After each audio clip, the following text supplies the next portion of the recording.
c'est un système pour le VJing, c'est un système qui prend du son en entrée et qui génère de la vidéo en sortie avec un opérateur humain, un VJ qui dirige le système en fin de compte.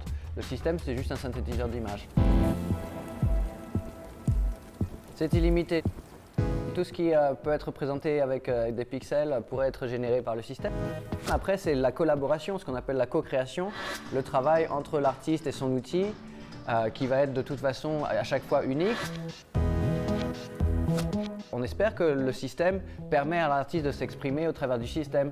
C'est pas parce que c'est généré par l'intelligence artificielle qu'il n'y a personne derrière. Et en général, l'esthétique qui en sort est vraiment propre à l'artiste. Et si on donne le même système à 10 artistes différents, on va avoir 10 œuvres vraiment différentes à la sortie.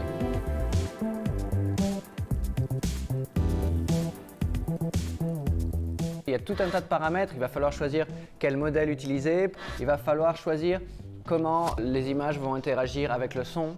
Est-ce que peut-être je fais un miroir entre la partie rythmique et des changements de couleur, ou est-ce que, en l'occurrence, je veux que les images bougent quand la ligne de basse joue, des choses comme ça, et donc j'ajuste la façon dont le système va réagir au son.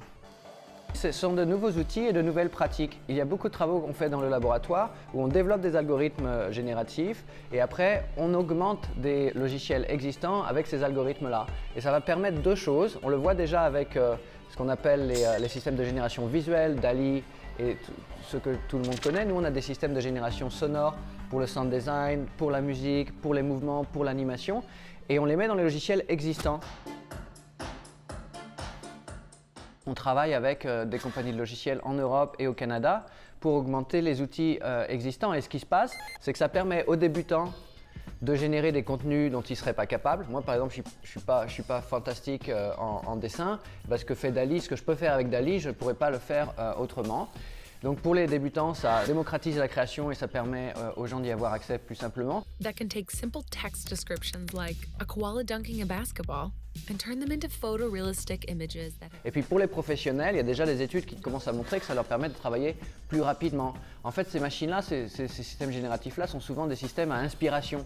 Et donc un professionnel va interagir avec le système, il va dire oh, donne-moi 5 exemples dans ce type-là, oh non, change ci, change ça, oh bah oui, maintenant je peux peut-être travailler avec cette idée de composition-là. On espère quand même que c'est l'humain qui fait la création et dans ce système de co-création, la machine est de toute façon juste un outil.